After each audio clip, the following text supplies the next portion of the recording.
Welcome to Exodus 19, a nation married to Yah, with your host, Richard Massey. I pray that you are having a blessed Sabbath, and I pray also that whatever you and your family are going through, that Yah gives you the strength to get through. Today I wanted to talk about the Feast of the Tabernacles. I just want to share some of my thoughts on the Feast of the Tabernacles and try to explain it the best that I can. Again, trying to connect now to the law. How we're living, if we're living today, has to do with the law and vice versa. Trying to connect it to. Is it necessary to still honor the law in 2023? So there's a couple scriptures that I want to start off with. And the first one is John 4:22. John 4:22. And just think about this scripture real quick. It says, ye worship, ye know not what. We know what we worship, for salvation is of the Jews. But the hour cometh, and now is, when the true worshipers shall worship the Father in spirit and in truth. For the Father seeketh such to worship him. Why? Because Yah is spirit, and they that worship him must worship him in spirit and in truth. So Yah is spirit. And a lot of times, and I'm sure you heard this before, that a lot of times in the Old Testament, things were more physical. That's how I see it. And now in the New Testament, things are more spiritual. Like somebody explained to me before that the Nephilim, that the giants that Jacob, Joshua, and all those guys fought in the Old Testament, with explanation, of course, you just probably can't get it as I say it now, but they're the demons that we fight today. So let's go to Colossians 2:17, because we see that Yah is a spirit. So let's go to Exodus 23:16, and it says, is that the wrong one? No, I'm sorry. It's Colossians 2:17. Colossians 2:17. It says, which are a shadow of the things to come, but the body is of the Hamashiach. So the Old Testament is physical, and the Old Testament is a shadow, and the New Testament is spirit, and the New Testament are the things to come. So if you can keep that in mind as we go through these other scriptures, maybe this won't be so confusing, and we can all get a revelation from it. So now let's go to Exodus 23:16. And we read this before. A lot of when you're talking about the feast, you're going to for the most part start in Exodus or Leviticus or Deuteronomy. So Exodus 23:16, it says, and the feast of harvest, the first fruits of thy labor, which thou hast sown in the field, and the feast of ingathering, which is in the end of the year, when thou hast gathered in thy labors out of the field. 3 times in the year, all thy males shall appear before Adonai Elohim. Well, let's concentrate on the Feast of Ingathering. The Feast of Ingathering, talking about the Feast of Tabernacles. Here he's talking about a harvest to be pulled up. But then in the New Testament, spiritual, he talks about your body, your housing. Okay? So just keep that in mind. Let's go to Deuteronomy 16:16. Deuteronomy 16:16. Again, he says, 3 times in a year shall all the males appear before Adonai, thy Elohim, in the place which he shall choose. In the feast of unleavened bread, that's 1, the Passover. In the feast of weeks, that's 2, that's the Pentecost. And in the Feast of Tabernacles, that's 3, and that's your body, your temple, the tabernacle. And they shall not appear before Adonai empty. Every man shall give as he is able, according to the blessings of Adonai thy Elohim, which he hath given you. So that's 3 times that you are supposed to go up to Jerusalem in the Mount of Olives. And that's there's a lot you can go with this.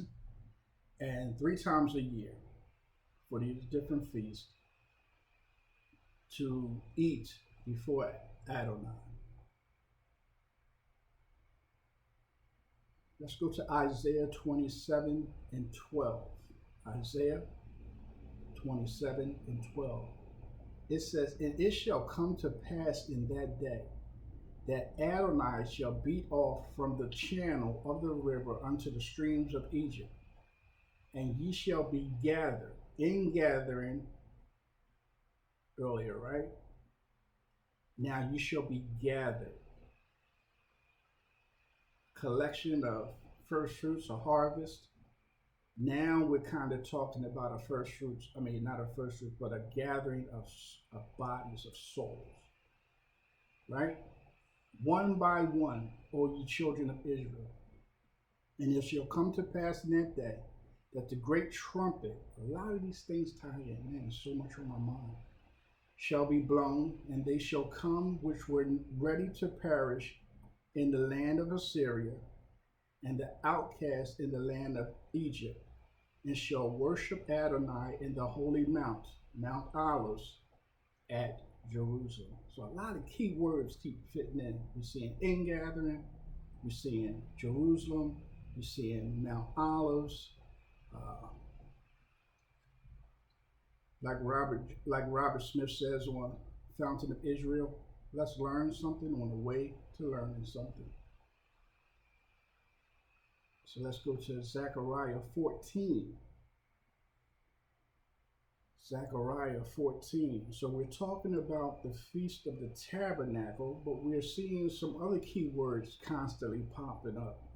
Because last week we talked about the pilgrimage to Jerusalem.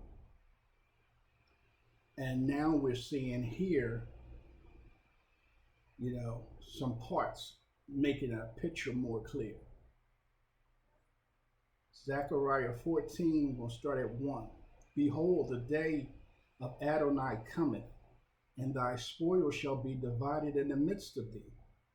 For I will gather all nations against Jerusalem to battle. He's going to bring all these nations against Jerusalem so that they can fight, right? And the city shall be taken, and the houses raffled, and the women ravished, and half of the city shall go forth into captivity. And the residue of the people shall not be cut off from the city. Then shall Adonai go forth and fight against those nations. So the people of Israel are not going to have to fight against those nations, because Adonai is going to do it, as when he fought in the day of battle. Now, listen to 4, Zechariah 14:4. And his feet shall stand in that day upon the Mount of Olives. So this is in the last day. This is when all the nations are coming against Israel, right? It says, his feet shall stand in the last day upon the Mount of Olives, which is before Jerusalem. There it goes again, on the east. And the Mount of Olives shall cleave in the midst thereof forward towards the east and towards the west.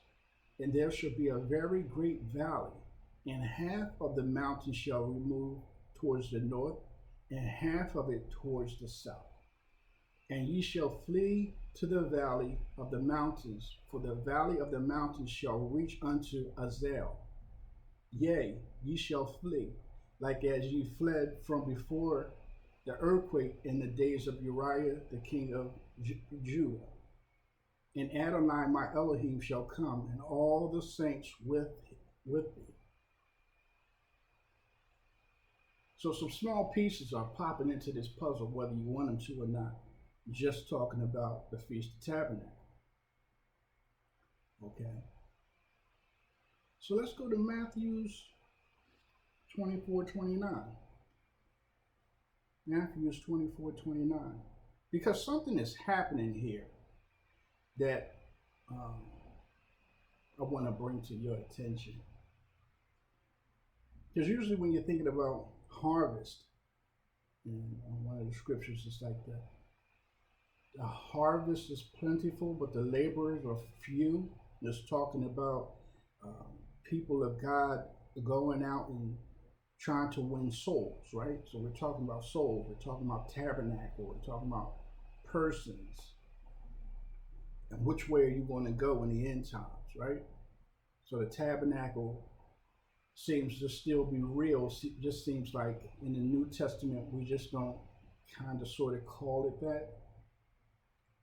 Matthew's 24:29, it says, immediately after the tribulation of those days shall the sun be darkened, and the moon shall not give her light, and the stars shall fall from heaven, and the powers of the heavens shall be shaken. That seems like a very scary day. And then shall appear the signs of the Son of Man in heaven, and then shall all the tribes of the earth mourn, and they shall see the Son of Man coming in the clouds of heaven. So a lot of times you heard about people saying when this rapture comes that people are just going to be snatched and you're not going to know. It's just going to turn around and certain people are going to be gone. But here it says that the Son of Man cometh in the clouds of heaven with power and great glory. So it seems to me, and in the other scriptures that describe this situation, the Bible lets you know that you definitely will know. It won't be something of secret. It's going to be, this is how I see it. You ever in the audience and you're about to watch a play, and you're talking to your wife or you're talking to your friends or whatever, and then the lights go out and the curtain is closed, and then the next thing you know, the curtains open up and the whole stage is lit, illuminating the performance that you're about to watch. That's what I get when it says that immediately after the tribulation of those days shall the sun be darkened. It's going to be, the lights are going to go out. It says, and the moon shall not give her light, and the stars shall fall from heaven, and the powers of the heavens shall be shaken. And then the curtains open up. Shall appear the sign of the Son of Man in heaven, and then shall all the tribes of the earth mourn. Because when that happens, the tribes are going to see him coming, because that's when they start to mourn, right? And they shall see the Son of Man. So everybody is going to see the Son of Man. It's not going to be some secret thing like we were once taught, right? See the Son of Man coming in the clouds of heaven with power and great glory. So if nothing else, that is explained, right? Let's go to 2 Corinthians 5. Because we're trying to look at this ingathering, this harvest. The New Testament we described as harvest. We know in the New Testament we're going to be gathered, and a decision is going to be made on which way we go. So that's the Feast of the Tabernacles. That's something in the past that should be honored and practiced now to keep you mindful for clean living, so that you can be called in the right direction in the end times. Hope I'm explaining this right. So 2 Corinthians 5:1. For we know that our earthly house of this tabernacle were dissolved. We have in the building of Elohim a house not made with hands, eternal in heaven.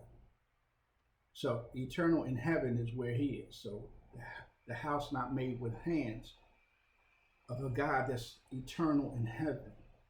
For in this we groan earnestly, desiring to be clothed upon with our house, which is from heaven.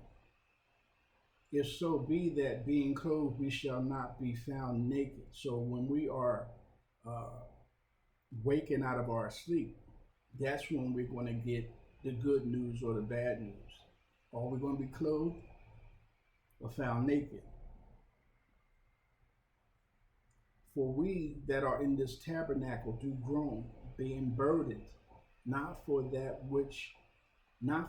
we would be unclothed, but clothed upon, that mortality might be swallowed up in life.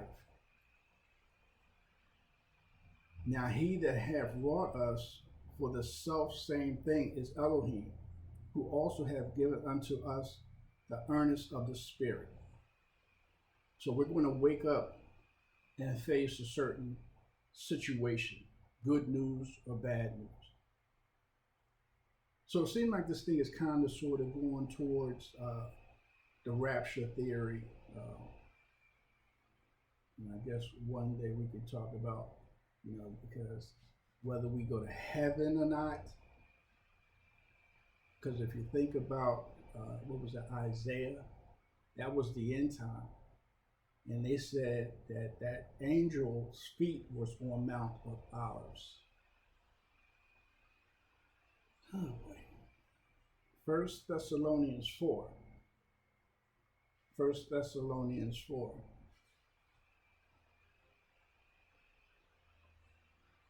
1 Thessalonians 4:14.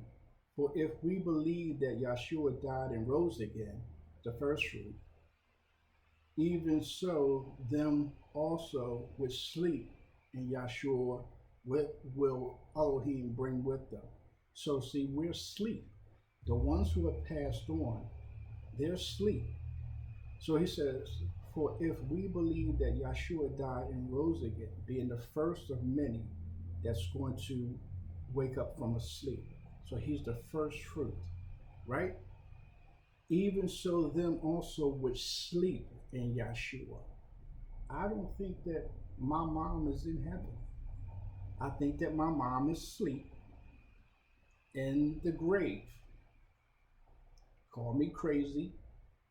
There's very few, if any, and I know the one scripture that a lot of people use is we're going to be called up to meet him in the air, but then where do we go?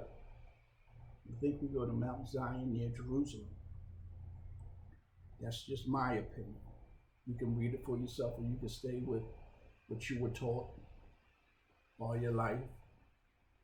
But I challenge you to find the scripture that says that we go to heaven. Even when Yeshua was talking to the disciples, he says, where I go, you cannot come. He says, because I'm from heaven and you're from earth, and you can't come with me. Okay, but we're getting off track. Let's just stay with the tabernacle of the body, the ingathering, the place where this happens, and all that good stuff. 1 Thessalonians 4:14, it says, for if we believe that Yeshua died and rose again, even so them also which sleep in Yeshua will Yah bring with him. For this we say unto you by the word of Adonai, that we which were alive and remain unto the coming of Adonai shall not prevent them which are asleep. So the ones who are asleep, we don't prevent them. We don't go before them. They go before us. 16. For Adonai himself shall descend from heaven with a shout, with the voice of an archangel. So it's not going to be quiet. Everybody's going to know and hear this. And with the trump, that's another thing. Trumpets are included in this. We talked about that before in one of the earlier episodes. And with the trump of Elohim, and the dead in Hamashiach shall raise first. So those guys are first, and then us. Then we which are alive and remain shall be caught up together with him in the clouds to meet Adonai in the air, and so shall we ever be with Adonai. So we're going to be with him, but it doesn't say Where? Yeah, we went up into the clouds, right? Wherefore, comfort one another with these words.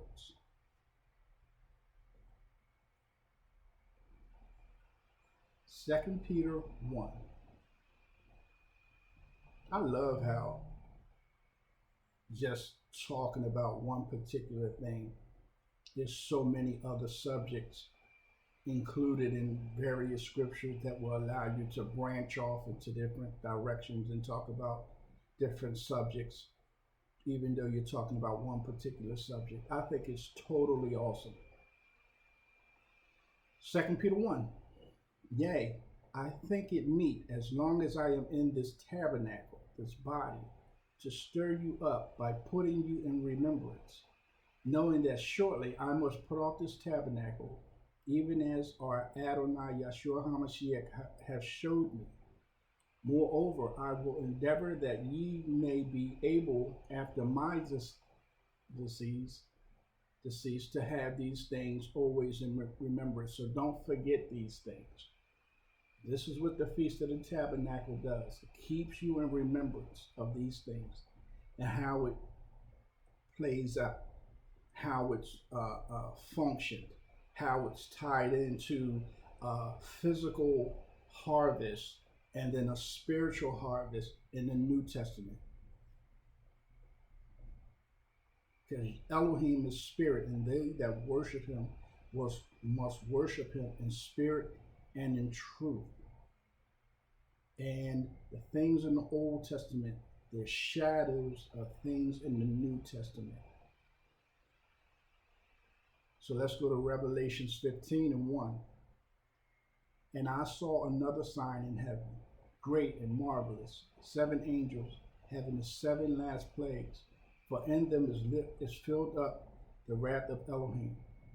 And I saw, as it were, a sea of glass mingled with fire, and them that had gotten the victory over the beast, and over his image, and over his mark, and over the number of his name, stand on the sea of glass, having the harps of Elohim. And they sang the song of Moshe, the servant of Elohim, and the song of the Lamb, saying, Great and marvelous are thy works, Adonai Elohim Almighty. Just and true are thy ways, thy King of saints, or thy King of the Kodashim, who shall not fear thee, O Adonai, and glorify thy name, for thou only art holy. And all nations shall come and worship before thee. That's the pilgrimage to Jerusalem and Mount Olives. This is Revelation 15. All the nations, we read that earlier, all the nations are going to come to gather to worship before thee. And after that, I looked, and behold, the temple of the tabernacle, the true tabernacle of the testimony in heaven was opened. And if you look, there's a lot of scriptures in the book of Psalms that talks about Jerusalem coming down. We're not going to talk about that today. I hope that you guys enjoy your Sabbath. Just want to let you know that I did go live on Instagram, and I will also be on YouTube. Exodus 19, A Nation Married to Yah, with your host, Richard Massey. Shalom.